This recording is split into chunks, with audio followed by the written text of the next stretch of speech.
काफ़ी नंबर 119 जो है ये दीवान फरीद के मुतसव्वफ़ाना और फ़लसफ़ियाना मौजू लिए हुए है और इसमें बहुत कुछ हमारे ज़हनी वुसअत का बाइस बनता है। और ये है मिसरे तो इसके 22 हैं और अल्फाज सिर्फ 102 हैं और आग इसका माहिरीन मौसीकी के नज़दीक मल्हार है। सिख रीत रविश मंसूरी नू हुण ठप रख कंज कदूरी नू। अब रीत रविश मंसूरी, मंसूर कौन है? ये है हुसैन बिन हल्लाज मंसूर, हुसैन बिन मंसूर हल्लाज, हुसैन बिन मंसूर हल्लाज। ये अपने बाप के नाम से मशहूर हो गए और वो मुतसव्विफ़ाना ख्यालात जो उसके थे उनको बागी समझकर फिर उनको फांसी दी गई। तो अब ये कह रहे हैं खाजी साहब कि तुम ये कंज कदूरी किताबें जो हैं ये तो ऐसे फरूई और फ़िक़ही और दूसरे इल्मुल कलाम और इस तरह के झगड़ों पर मबनी किताबें जो है ये तुमने क्या इनको अपना रखा है। अगर कोई अपनाने की चीज़ है तो फिर सीधा सीधा मंसूरी रवैया अख्तियार करो, अनल हक वाला रवैया अख्तियार करो। और अनल हक का भी हम मफहूम नहीं बता सकते, सूफियों को पता होगा कि उसका क्या मफहूम है। और जो कोई इश्क मदरसे आया फ़िका असूल द फ़िक्र उठाया, जो कोई इश्क के मदरसे में आता है तो वो इन रसूमात में, इन लफ्ज़ी जदलियात में और इन झगड़ों में, ये ग्रामर के झगड़े, ये इल्मुल कलाम के झगड़े और ये ऐसे उलझाव वाली बातों से आला बाला हो जाता है। बेशक आरिफ होकर पाया और रमज हकीकी पूरी नो, रमज हकीकत पूरी नो, क्योंकि इसके मदरसे में तो वही आता है जो रमज हकीकत, हकीकत का जो तौर तरीका है, रमज है, इशारा है, उसको पूरी को पा लेता है। और जो कोई चाहे इल्म हकायक, आगे एक शर्त बता चाहे कि इल्म हकायक कोई चाहना चाहता है, जानना चाहता है, इल्म हकायक तक पहुंचना चाहता है। वैसे तो खाजी साहब कह रहे हैं कि कश्फ हकायक महज महाले जेते मुर्शिद नजर न भाले, शर्त है। तो ये कह रहे हैं जो कोई चाहे इल्म हकायक, राज लदुन्नी कश्फ दकायक, जो लदुन्नी इल्म है, इल्म लदुन्नी एक इल्म की खास किस्म है, उसकी हम तफसीर मामूली से बता सकते हैं कि वो जो हम कस्ब से इधर उधर से हासिल करते हैं तो वो हमारा इल्म इक्तसाबी होता है। और वो जो हमें अता होता है या कुदरत वदियत कर देती है हमें, उसको कहते हैं राज लदुन्नी। और कश्फ हकायक चाहते हो तुम हकायक चीज़ों की हकीकत को पाना चाहते हो।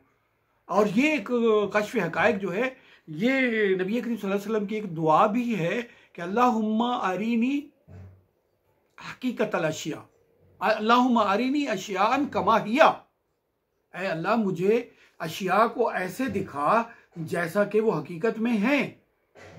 अब ये एक पूरी बहस मांगता है कि कोई चीज़ें हकीकत में कैसी होती हैं और नज़र कैसे आती है। और थीवे अपने आप दा शायक, अगर ये सब कुछ चाहिए तो फिर क्या होगा? अपने आप दा शायक थीवे। और ये फिर एक बात है कि जो अपने आप को जान लेगा वो सारे राज को पालेगा और उस हकीकत को भी पालेगा। यानी मन आरफ नफ्सहु फ़क़द आरफ रब्बहु। और सट नज़दीकी दूरी नू, ये तुम नज़दीकी और दूरी के जो चक्कर चलाए बैठे हो और इसमें फंसे हुए हो, इसको छोड़ो, इसमें कुछ नहीं। और ये किस बात? हमा ओस्त दे भेद नहीं आ रहे। अब ये हमा ओस्त एक फ़लसफ़ा, एक हमा ओस्त है, एक हमा अज ओस्त है और एक हमा उस्त है, या कई शक्लें हैं इसकी। वो फिर वहदतुल वजूद है, फिर वहदतुल शुहूद है। ये सारी चीज़ें सीखने, समझने और पढ़ने की बातें हैं। हमा ओस्त दे भेद नहीं आ रहे, यानी वहदत दे वण जा रहे। अब जो वहदत का जो सौदा करते हैं, वणजारे कहते हैं सौदागर को, जो वहदत की तलाश में है, लेने देने के इसमें है, ज़ौक में है, ये तो वही जान सकते हैं। हर शय विच करन नज़ारे असल तजल्ली तूरी नू।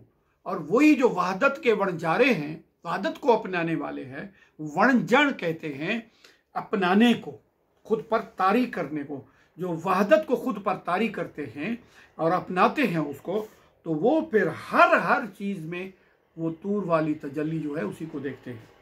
वेद अनोखे पंथ अवेड़े, वेद वेद वेद वेद राज, ये अनोखे राज हैं। पंथ अवेड़े, पंथ कहते हैं असूलों को, पंथ कहते हैं जवाबित को।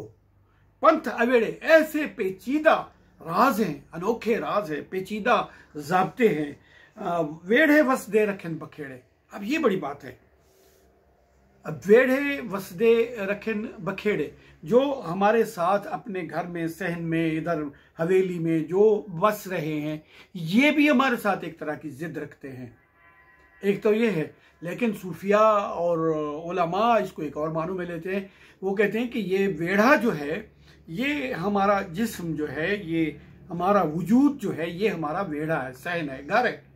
और ये जो हमारे हाथ हैं, पैर हैं, हमारी जिल्द है, ये सब कुछ हमारे वेढ़े वसदे हैं, बखेड़े हैं। ये हमारे साथ बखेड़े रखते हैं। यानी एक दिन वो भी होगा जब ये हमारे खिलाफ गवाही देंगे। हाथ, पाँव, जिल्द, ये सब कुछ, आंखें, ये सब हमारे खिलाफ गवाही दे रहे होंगे कि इसने ये किया, वो किया, वो किया। तो वेढ़े वसदे रखन बखेड़े, हर होर न कोई आप न बेड़े। अब और तो कोई नहीं, बस आप ही, वो जो आप है वही इसको तय करे मसले को। अपनी इक्की पूरी नू, अपनी इक्की पूरी कहते हैं, इक्की कहते हैं उस अदद को जो 2 पर तकसीम ना हो, और पूरी कहते हैं उसको जो अदद 2 पर तकसीम हो। वो ही मालिक है, वो खुद ही जाने इस तकसीम के अमल को, तकसीम ना होने वाले अमल को हम किस खाते में, हमें तो कोई पता नहीं। मेहरबानी फरमाए आप। और लुत्फ आला अजल दा वेला आया, और लुत्फ अजल, ये आप कैफियत देखिए, लुत्फ अजल के, वो लुत्फ जो अजल के दिन आया था, उसका जब वक्त आया तो क्या हुआ, फखर जहां गुर ज्ञान सुनाया। तो मुर्शिद फखर जहां ने गुर ज्ञान, ज्ञान तो है फिक्र, फलसफा, आला तरीन फिक्र, इसको ज्ञान कहते हैं। और गुर ज्ञान यानी सबसे आला और बड़ी फिक्र जो है हमें फखर जहान सरकार से अता हुई। तबा सलीम फरीद दी पाया, तबा सलीम फरीद दी पाया। और फरीद की तबा सलीम जो है, अब देखिए किसी भी चीज़ को वसूल करने के लिए, अपनाने के लिए, सीखने के लिए, खुद पर तारी करने के लिए, उसका हिस्सा बनने के लिए, उससे यकजान होने के लिए, उसका मुकम्मल इदराक करने के लिए, फहम के लिए तबा सलीम का होना ज़रूरी है। तो फिर कहते हैं तबा सलीम फरीद दी पाया, फहम लुगात तुयूरी नो। अब फहम लुगात तुयूरी तो कहते हैं परिंदों की ज़बान। अब परिंदों की ज़ुबान समझ लेना कोई बड़ी बात नहीं है, लेकिन बाज़ लोगों के नज़दीक फ़हम लुगात तयूरी जो है, ये फ़रिश्तों की गुफ्तगू को भी कहा गया है। या वो गुफ्तगू जो मलाल आला से आती है या समझ में भेजी जाती है, तो फरीद ने उसको भी समझ लिया। इस तरह काफ़ी नंबर 119 अपने इख्तिताम को पहुँची।